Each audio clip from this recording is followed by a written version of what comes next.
অনেক মানুষের ব্যাংক ঋণ থাকে। তো এটা ব্যাংক ঋণটি এমনভাবে যে হয়তো বা 3 বছর মেয়াদি কিংবা 2 বছর মেয়াদি বা 1 বছর মেয়াদি, তো এ সকল ক্ষেত্রে তিনি জাকাতের যে ঋণ যেহেতু তিনি এটা বাদ দিবেন কতটুকুন, কি পরিমাণ বাদ দিবেন বা বাদ দিবেন কিনা? এক্ষেত্রে আমরা আরও একবার ফ্যানভিশন টেলিভিশনে এটা নিয়ে আলোচনা করেছিলাম। আমাদের এক্ষেত্রে মতামত হচ্ছে, কোনো ব্যবসায়ী যদি ব্যাংক থেকে লোন নেন, তাহলে সাধারণত ব্যাংকের যে অর্থটা, এটার মালিক অন্য কেউ, অর্থাৎ ব্যাংকে সাধারণত ডিপোজিটাররা তারা টাকা রাখেন, এই টাকাটা ব্যাংক মিডিয়া হিসেবে বিনিয়োগ করেন, কাউকে ঋণ দেন, গ্রাহককে ঋণ দেন এবং গ্রাহক এটা দিয়ে বিজনেস করেন। তাহলে শরীয়তের সাধারণ মূলনীতি হচ্ছে, এবং এখানে সকল ইমাম একমত, যে একই সম্পদের উপর দুইবার জাকাত নেওয়া হবে না একই বছর। তাহলে যে লোনটা এই ব্যক্তিটা লোন হিসেবে ব্যবহার করছে ব্যবসায়ী, এই লোনটা ব্যাংকে যারা রেখেছেন তাদের এটা ডিপোজিট। তাহলে ওই গ্রাহক যিনি ডিপোজিটর, যিনি রেখেছেন, তিনি তো এই সম্পদের জাকাত দিবেন যদি সেটা নেশাব পরিমাণ হয়।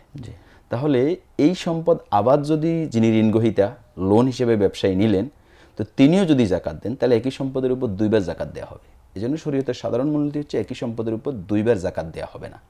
এই জন্য যিনি ডিপোজিটর ব্যাংকে রেখেছেন তিনিই তার সম্পদের জাকাত দিবেন। বাকি যিনি ঋণ গ্রহণ করেছেন তিনি তার ঋণটা বাদ দিয়ে তার ব্যবসায়িক সম্পদের হিসাব করবেন। কিন্তু এখানে একটা মূলনীতি হচ্ছে, আপনি ঋণটা নিয়ে কি করেছেন।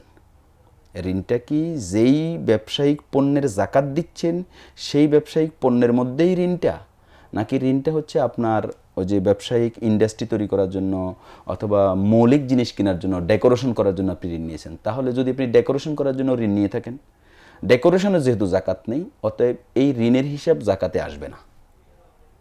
কিন্তু যেখানে কাঁচামাল অথবা যে দ্রব্যটার আপনি বিজনেস করতেছেন সেখানেই যদি ঋণ থাকে, যেমন আপনি যে দোকানদার থেকে ওষুধের বিজনেস করেন অথবা খাতার বিজনেস করেন, কলমের বিজনেস করেন, একটা খাতা বইয়ের উদাহরণ দিয়েছিলাম, বইয়ের বিজনেস করেন, তো আপনি যে লাইব্রেরি থেকে বই কিনেছেন পাইকার থেকে, এনে আপনি খুচরা বিক্রি করবেন, তো ওই পাইকারওয়ালা তো আপনার কাছে টাকা পায়, তাহলে আপনি ঋণগ্রস্ত তার কাছে। তো ঋণটা কোথায় ঢুকেছে? বইয়ের মধ্যে, যে বইয়ের আপনি জাকাত দিবেন, তাহলে এই ঋণটা আপনি বাদ দিবেন।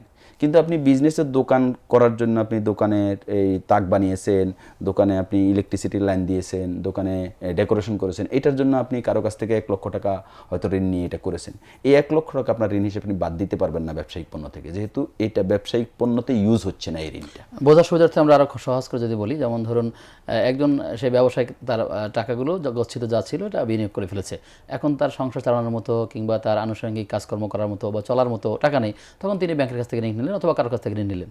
এক্ষেত্রে কি হবে আপনি যেটা বোঝাতেছেন সেটা? এটা হচ্ছে, তার মানে হচ্ছে এইটা তার প্রাত্যহিক জীবনের সাথে রিলেটেড, এটা এই ঋণটা তিনি বাদ দিবেন।